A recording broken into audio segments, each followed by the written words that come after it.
সালাদ থানায় কেন আপনারা? আমরা ভারতের গণতান্ত্রিক যুব ফেডারেশন সালার লোকাল কমিটি আজকে সালার থানায় এসেছি বড়বাবুর কাছে। আমরা একটা এফআইআর করতে এসেছি যে আপনারা জানেন যে গত 27 তারিখে যে বিজেপির যে ডরনিয়া কোচিং মিছিল, সেই মিছিলে নক্কারজনকভাবে বিজেপির দুষ্কৃতীরা তারা হচ্ছে যে পতাকা, এই যে দেখছেন সাদা পতাকা এসএফআই ছাত্র এবং যুব, যে পতাকা ভারত নওজওয়ান যে সংগঠন মানে ভগৎ সিং এর সংগঠন, সেই সংগঠনের আমরা ঐতিহ্য বহন করছি। যারা স্বাধীনতা ব্রিটিশ সাম্রাজ্যবাদের বিরুদ্ধে যে পতাকা সব দিকে উত্তোলিত হয়েছে, সেই বহন করছি, সেই ঐতিহ্য ভাই আপনার হচ্ছে পতাকাকে আজকে তারা হচ্ছে লাথি মারছে, পুড়িয়ে দিচ্ছে।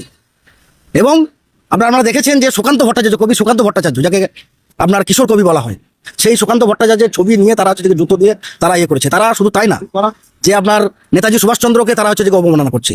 এই ভারতবর্ষে এই যে কালচার তারা হচ্ছে তৈরি করা হচ্ছে, এবং নেতাজিকে অবমাননা করে তারা হচ্ছে তারা বলতে চাইছে যে তারা নাকি রাষ্ট্রবাদী আর বাকিরা সব দেশদ্রোহী।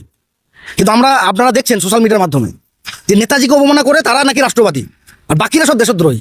আর মানুষ দেখছে কারা দেশদ্রোহী আর কারা রাষ্ট্রবাদী। এরা শ্যামাপ্রসাদের কথা বলছে, শ্যামাপ্রসাদের নাকি সরকার, এরা বলছে শ্যামাপ্রসাদের সরকার। শ্যামাপ্রসাদ কে?